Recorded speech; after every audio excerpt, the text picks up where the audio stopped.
Hello everyone, welcome back to our channel. आज का जो हमारा वीडियो रहने वाला है, ये रहने वाला है एनसीईआरटी के ऊपर। आप लोगों के क्वेश्चन आते हैं और आप लोगों ने कमेंट्स भी पहले वाली वीडियो पे काफ़ी किए हैं कि भाई एनसीईआरटी में क्या पढ़ना है और एनसीईआरटी इतनी ज़रूरी क्यों है। सबसे पहले तो मैं आपको ये बता दूं कि एनसीईआरटी इतनी ज़्यादा ज़रूरी क्यों है। पहले जब मैं भी यंग थी, काफ़ी यंग थी, जैसे 20-21 ईयर्स की थी, उस दौरान जब मैंने प्रिपरेशन शुरू की थी, वैसे प्रिपरेशन मैंने इससे भी पहले शुरू कर दी थी, तो लेकिन उस एज तक ये तो पीक पे आ जाती है आपकी प्रिपरेशन। तो जब मैं ये प्रिपरेशन कर रही थी उस टाइम में ये चीज़ें नहीं देखती थी। रिसर्च, किसी भी चीज़ को करने से पहले उसके बारे में अच्छे से जान लेना बहुत ज़रूरी है। आप पढ़ाई कर रहे हो या आप कोई एग्ज़ाम दे रहे हो, पहले उस एग्ज़ाम को जानना बहुत ज़रूरी है, उसके बाद आप उसकी प्रिपरेशन में लगिए। तो ये चीज़ मुझे तब समझ में आई जब मैं 23 की थी, अराउंड 23-24 की होंगी, मेरी जॉब लग गई। तब तक मेरी जॉब मतलब वैसी नहीं लगी थी कि गवर्नमेंट जॉब नहीं लगी थी, मैं कॉन्ट्रैक्ट पर थी दिल्ली गवर्नमेंट में। मेरी जॉब लग गई, टाइम की थोड़ी कमी हो गई है ना, और तब तक थोड़ा प्रेशर भी बन चुका था कि भाई समझ नहीं आ रहा था कि अब पढ़ना कैसे, क्या कमी रह गई है, कौन प्रिपरेशन में क्या कमी है मेरी। तो उस दौरान समझ में आया कि आपको यदि किसी भी चीज़ के लिए प्रिपेयर करना है या किसी एग्ज़ाम में बैठना है तो उसके ऊपर रिसर्च करनी बहुत ज़रूरी है। आपको पता होना चाहिए कि आपके एग्ज़ाम की डिमांड क्या है। तो ये जो केवीएस पीआरटी का एग्ज़ाम है, इसके लिए मैं एनसीईआरटी इंपॉर्टेंट इसलिए बता रही हूँ क्योंकि आपके 180 मार्क्स का एग्ज़ाम आता है केवीएस पीआरटी का, उसमें से जो 100 मार्क्स है, 100 मार्क्स आपको एनसीईआरटी देगी।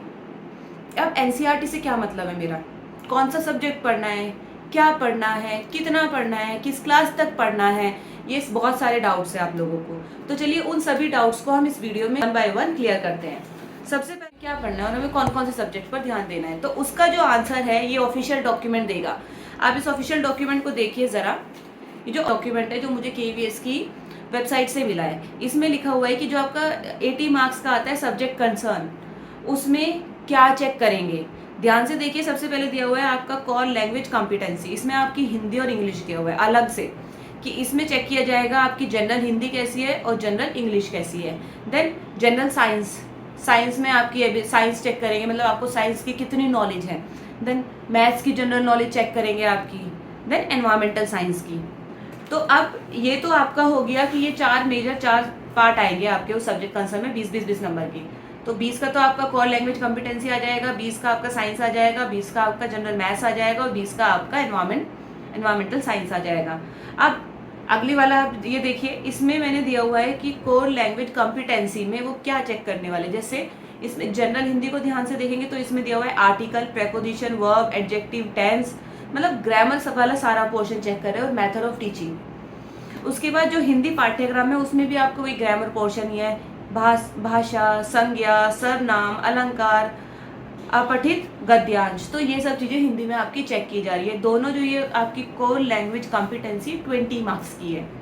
देन जनरल साइंस में वो क्या चेक कर रहे हैं, लिविंग वर्ल्ड, पहला जो पैराग्राफ है उसमें लिखा living world, human body, plant life, vegetation. तो अगर आप ध्यान से देखेंगे ये आपका बायोलॉजी वाला कॉन्सेप्ट है, तो ये आपका बायोलॉजी वाला कॉन्सेप्ट है। देन अगले वाला जो देखेंगे तो ये है matter, concept of element, molecule and atom, ये आपका केमिस्ट्री का कॉन्सेप्ट है।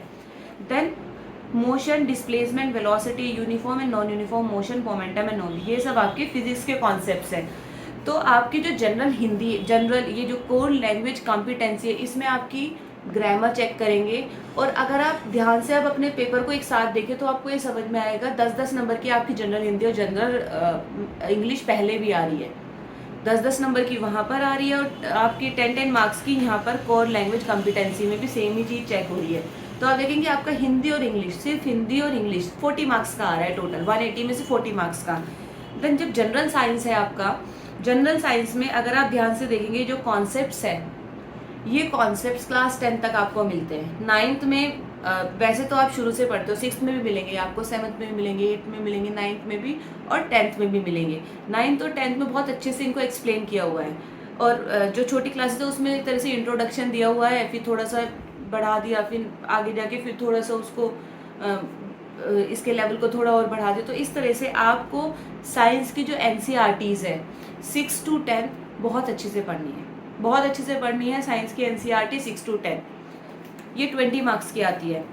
देन जनरल मैथ्स में भी अगर आप ये कॉन्सेप्ट्स को देखेंगे ध्यान से, जो कि आपकी स्क्रीन पर आपको दिखाई दे रहे होंगे, ये क्लास 10 तक पढ़ना है आपको, क्लास 10 तक के कॉन्सेप्ट है सारे। तो आपको एनसीईआरटी का बेसिक्स मतलब क्लास 10 तक का बेसिस आना चाहिए। आपको क्लास 10 तक का बेसिक आना चाहिए, आना ही आना चाहिए। और क्लास 10 तक हम सब ने किया है, कोई बच्चा ऐसा नहीं है जिस बच्चे ने 10 तक मैथ्स ना स्टडी की हो। सभी बच्चों ने क्लास 10 तक मैथ्स पढ़ी है। तो आप सब बच्चों को क्लास 10 तक की मैथ्स अच्छे से आनी चाहिए, तभी आप इस वाले पार्ट में 20 मार्क्स ला पाओगे। ठीक है। और वो जो लोग बोलते हैं ना वो वाला आता है जो कंपटीशन वाला मैथ्स है, वो वाला मैथ्स इसमें नहीं आता। कंपटीशन वाला मैथ्स इसमें नहीं आता। मतलब एक दो क्वेश्चन मिल जाएंगे बट बेसिक्स बहुत इंपॉर्टेंट है। केवीएस में जो बेसिक्स है एनसीईआरटी, क्योंकि आप टीचिंग एग्जाम के लिए जा रहे हो, आप किसी एक टीचिंग एग्जाम के लिए जा रहे हो, तो वो आपकी वही चीज़ें चेक करेंगे। देन नेक्स्ट जो इसका फोर्थ पार्ट है वो एनवायरमेंटल साइंस। तो एनवायरमेंटल साइंस में अगर आप ध्यान से देखें, जो टॉपिक्स दिए हुए हैं वो आपको ज्योग्राफी, हिस्ट्री, पॉलिटिकल साइंस में मिलते हैं। ठीक है। तो आपको 6 to 10 आपकी ज्योग्राफी, हिस्ट्री और पॉलिटिकल साइंस की जो बुक्स हैं उनको अच्छे से थॉरोली स्टडी करना है।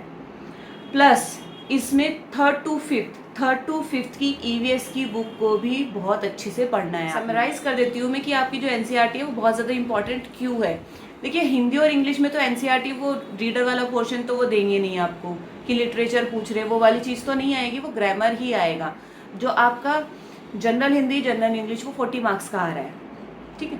देन आपका जो जनरल साइंस है वो 20 मार्क्स का आ रहा है, जनरल मैथ्स है वो 20 मार्क्स का आ रहा है, और एनवायरमेंटल साइंस है ये भी आपका 20 मार्क्स का आ रहा है। तो अगर आप देखेंगे टोटल 100 मार्क्स का आपका जो आपका बेसिक एनसीईआरटी वाला पोर्शन है, जो ये अभी तक आप पढ़ते भी आए हैं, स्कूल में भी आपने स्टडी की है, तो वही वाली चीज़ आ रही है बहुत ज़्यादा। और एनसीईआरटी को पढ़ने का एक रीज़न पता है क्या होता है? एक सबसे बड़ा रीज़न ये होता है कि उसकी लैंग्वेज बहुत ज़्यादा ईजी होती है।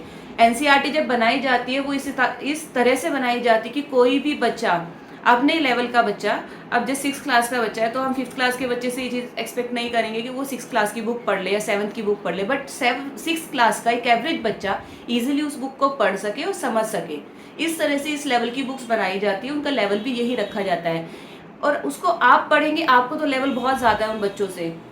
एनसीईआरटी से प्रिपेयर करना आप लोगों के लिए बहुत ही ईजी रहेगा।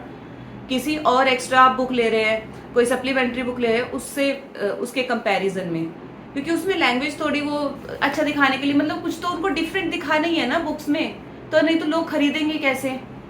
लेकिन आप सिर्फ एनसीईआरटी पर फोकस करें। सीटेट का एग्जाम है या केवीएस पीआरटी का एग्जाम है, आप अपनी एनसीईआरटी पर ही फोकस करें, वो आप उसमें से आपको 100 मार्क्स इजीली मिलेंगे। दूसरा जो आपका DSSS पीआरटी है उसमें एनसीईआरटी में से इतना ज़्यादा नहीं आता, उसमें ज़्यादातर एनआईएस के नोट्स आते हैं, है ना, और वो वाला वो अलग चीज़ है। उससे इसको इन दोनों को अलग रखें।